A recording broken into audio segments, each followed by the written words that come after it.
morning, I'm Chef Alex Gutierrez from Lantana Restaurant here at the Hyatt Grand Champions at Indian Wells.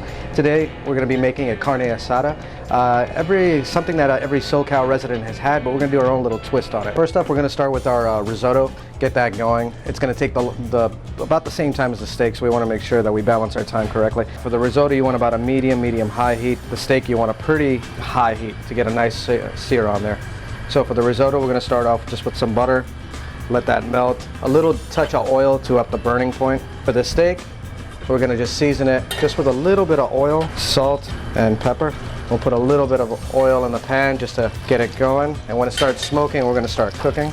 Now that our butter is melted, we're gonna add our shallot. Let that cook down just a bit. We just want to get it softened. It doesn't have to be caramelized or anything, but just we need to soften it just to give it a head start.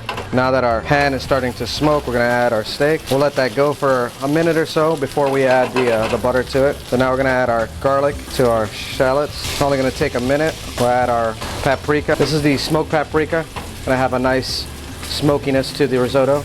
Rice goes in next. Just toast it for a little bit.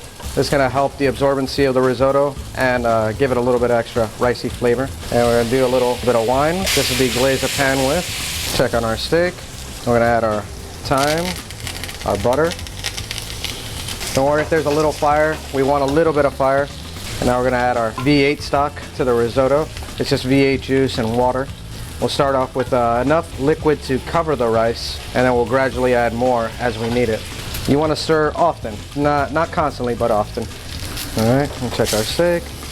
Nice char on there. Taste it a little bit. We're going for doneness about medium rare. There we go, almost ready. We want to just caramelize the ends as well. Add a little more stock. Our steak is ready, so just shut off the heat, let it rest. Our rice is just about ready. We've got maybe another few seconds to go. At this point, you want to stir pretty constantly to get the creaminess together. It should be semi-fluid. And then we're going to do our last finishing touches. We're going to have a little bit of mascarpone and a little bit of Parmesan cheese. We'll let that just melt in. We'll kill the fire. Now we're ready to plate. Get our risotto together. Nice fluid consistency. Take our steak that's been rested a little bit and just give it a nice slice. Just want to fan it out a bit, show off those nice colors. A little diced avocado, black bean hummus. Now black bean hummus we just made with a little bit of olive oil, water, lemon juice, and tahini. A few traditional seasons like cumin and ancho chili powder. And we finish it off with just a little cilantro oil and some fresh cilantro, and we're good. That's it. So there you have it. It's our finished carne asada. You can have it for Restaurant Week here at Lantana Restaurant. Again, I'm Chef Alex, and thank you for joining us.